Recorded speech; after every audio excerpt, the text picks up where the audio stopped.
a la sombra da Villa Oliveira. Ah, cá está, a horta. Tem todo o que é preciso. Ainda não vos havia mostrado os meus tomates.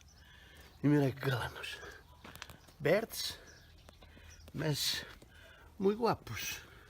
Mirei, todos assim engamanhaditos. Estão prontos para madurar. Não metes que coisa mais guapa? 1, 2, 3. Olha estes, que lindos, que coisa mais guapa.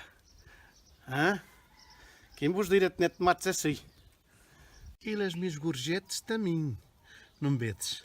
Pimponas. Estão a courgette mesmo ao modo para a ratatouille. Pimpona, não se podem também deixar madurar muito.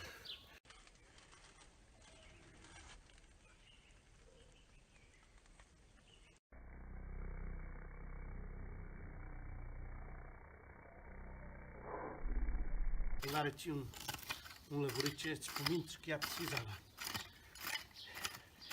Senão, depois vem a hierba e não é aquilo a talha. Esta cinzalha tem que ser logo atalhada.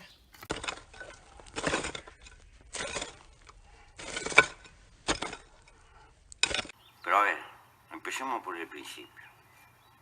Cuando tú compras algo,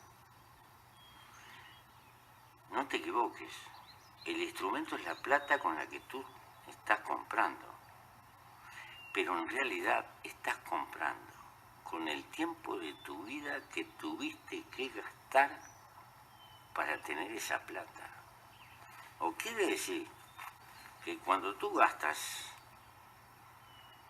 en el fondo lo que estás gastando es tiempo de vida que se te fue. Cuando yo te planteo la sobriedad como una manera de vivir,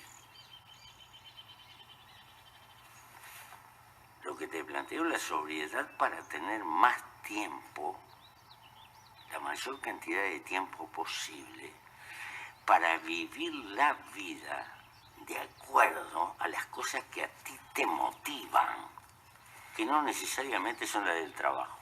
Não há problemas psicológicos. Fazer uma luta. É a melhor coisa que pude haver.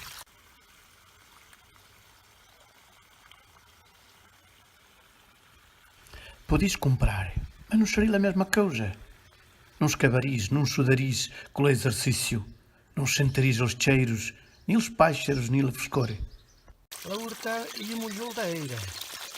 Há que fazer a lavoura, tirar a erva, regar, apanhar, colher. Não há raleiras dos sucos dos tomates, pujam as alfaces. Não vedes como se criaram de balintes. Nunca comi alface a comer a saber a tomate, mas há de ser buenas. Ora, cresce salada, não tenho aqui estas alfaces. Alanas. Irei. Categoria. Olha para isto. Olha, aqui, 2 ou 3 folhas mais velhas. E só lavar e fazer uma salada. E eu não preciso nem de vinagre, nem de azeite, nem de sal. E eu só as lavo bem lavadas e já está. Não preciso de mais nada. E uma ratatouille que hoje vamos a fazer com feijões, com courgettes, um tomatito que temos ali já meio maduro e já está.